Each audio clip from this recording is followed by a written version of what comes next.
Daouda, je vous laisse ouvrir le débat. Ce n'est pas du tout parce que vous êtes sénégalais. Est-ce que Sangomar, ça va changer beaucoup de choses pour le Sénégal ? Vu comme ça, alors ça va changer un certain nombre de choses, sans doute, Amira. Mais je vais peut-être faire très rapidement un certain nombre d'observations. Déjà, ce pétrole-là, on savait que les côtes sénégalaises avaient du pétrole, qu'on n'avait pas exploité ça depuis des années. Donc, ce que ça veut dire, c'est que si aujourd'hui des sociétés d'exploration viennent, ça veut dire qu'ils savent qu'il y a un pétrole de qualité. Surtout à une période où la conjoncture n'est quand même pas très bonne. Donc ça, c'est un fait. Ce qui veut dire que c'est intéressant. L'autre observation que je veux faire, c'est surtout que l'économie du Sénégal est basée à la base, en fait, contrairement à beaucoup d'autres pays, l'économie du Sénégal n'est pas forcément basée sur des mines, sur des ressources naturelles comme ça. Donc, ce qui fait que le pays est quand même préparé à la diversification de son économie déjà à la base. L'économie s'appuie notamment sur une position géographique intéressante en Afrique, sur la stabilité politique, sur les ressources humaines qui ont été formés notamment au niveau de la diaspora, un certain nombre de choses comme ça, former et valoriser, parce que former c'est une chose, valoriser c'en est une autre.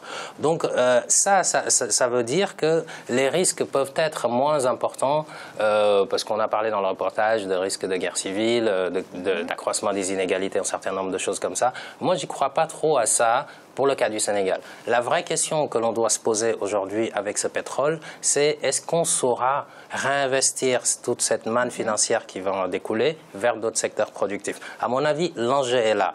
Mais l'économiste qu'on a entendu dans le reportage de M. Moubaraglo parle de 300 milliards par an en moyenne. Ce n'est pas négligeable quand même pour le Sénégal. Donc à ce niveau-là, ce sera intéressant. Maintenant, le tout, c'est de... Quand on voit ce qui a été négocié au niveau des contrats avec les compagnies, c'est pas la concession. Le Sénégal a fait le choix du partage de la production, on va dire. Un partage qui vous a l'air équitable ou pas ? Pour l'instant, on n'en sait pas encore trop, puisque c'est trop tôt pour le dire, mais en tout cas, c'est le président de la République a choisi cette voie. Maintenant, est-ce que ce sera équitable ou pas? Vous faites bien de poser la question, Amira. Dans tous les cas, aujourd'hui, il y a quand même une société pour les pétroles au Sénégal qui s'appelle Petrosen, que le président de la République, dont le président de la République lui-même a été directeur général avant d'être Premier ministre et président. Donc à ce niveau-là, il n'a pas droit à l'erreur, puisque c'est un géologue de formation, il connaît le secteur, etc. Donc à ce niveau-là, la situation, elle est là.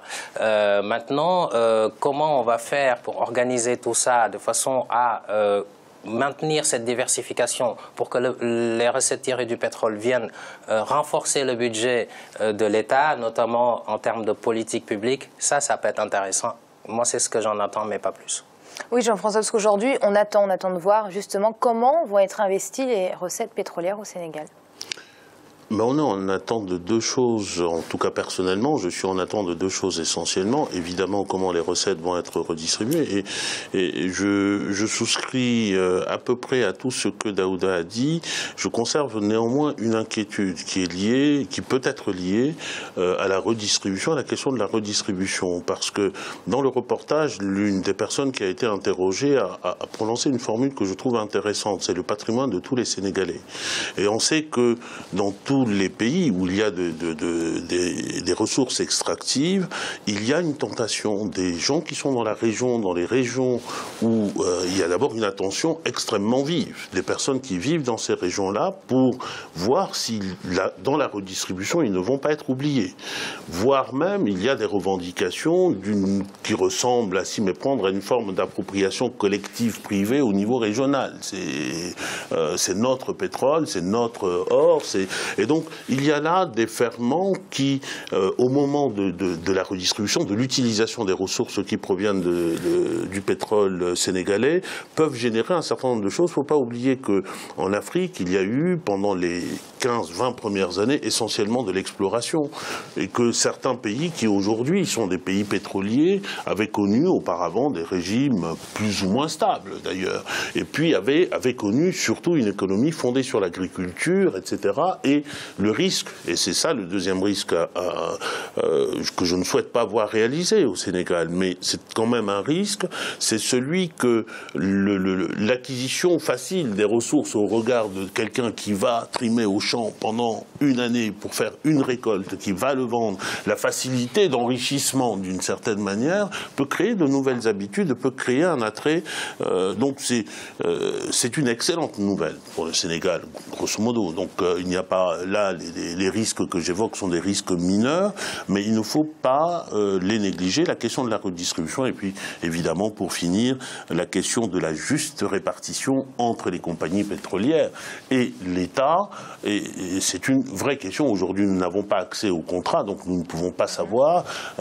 Il peut y avoir un partage qui, a priori, semblerait inéquitable, mais souvenez-vous que l'exploration a quand même commencé dès la fin des années 50, début des années 60. Donc c'est un investissement de ces sociétés-là, si c'est les mêmes sociétés qui sont restées pendant tout ce temps-là, et cela demande également un retour sur bénéfice, certainement. Mais c'est là une question que je crois les Sénégalais, avec la vivacité intellectuelle qui est la leur, avec le regard acéré qui est le leur, à l'image de mon ami qui est ici, regarderont avec beaucoup d'attention. Je pense que le président sénégalais en est conscient. Alors, Jean-Marie, ce sont des gisements qui suscitent beaucoup d'interrogations, puisqu'on le rappelle, c'est la plus importante réserve de pétrole d'Afrique de l'Ouest, pour l'instant. Alors, moi, ce que j'aimerais savoir, c'est est-ce que les retombées économiques de ces gisements vont se faire ressentir rapidement pour le pays ? Amiral, je ne saurais pas vous répondre de manière stricte, si vous voulez, à votre question. Tout simplement pourquoi ? Parce que c'est une question de cheminement de période. Dans cette période, le Sénégal va se mettre à vendre son pétrole sur le marché international. Il sera à quel prix ? D'accord ? Quel sera le prix en ce moment-là du baril ? Mais toujours est-il qu'on nous a dit l'essentiel dans le reportage, à savoir, mes deux collègues ont déjà pointé du doigt les risques potentiels. Mais moi, je ne serais pas aussi, comment dirais-je, angélique, que tout simplement pourquoi ? Parce que moi, quand je regarde l'histoire du pétrole en Afrique, géopolitiquement parlant, j'essaie de partir de quoi ? J'essaie de partir du Biafra. Vous vous souvenez de la guerre du Biafra, c'est-à-dire les stratégies d'acquisition, si vous voulez, localisées de ces matières, essentiellement du pétrole. Donc, ce qui fait que chaque fois que vous avez un pays africain qui découvre le pétrole, vous avez des stratégies cohérentes de croissance qui éventuellement ont été mises en place, qui sont abandonnées parce qu'on repose tout, comment dirais-je, sur les recettes pétrolières, oubliant que la diversification est le maître mot. Je pense que je parle ici là des années 60, des années 70. J'espère bien que tous les dirigeants africains ont pris, comment dirais-je, des leçons du passé, de ce qui s'est passé. Donc à partir de là, quand je prends une économie comme l'économie camerounaise, vous savez, au Cameroun, dans les années 70, vous avez une autosuffisance alimentaire. Il le sait, Jean-François et Daouda. Mais dès que le pétrole est arrivé, qu'est-ce qui est arrivé? Vous avez eu une déstabilisation complète et totale de l'économie. On a abandonné les secteurs économiques qui étaient des secteurs économiques pourvoyeuses, comment dire, des devises à un niveau relativement... C'est un scénario qui serait possible au Sénégal? Il serait possible au Sénégal. Bon, je ne le souhaite pas, mais je dis que c'est une potentialité. Bon, ce sont des risques potentiels. Donc, notre rôle ici, là, sur le plateau, c'est quoi? C'est de pouvoir pointer ces risques potentiels là, afin que, si les gens nous écoutent, qu'on puisse quand même faire autrement à côté.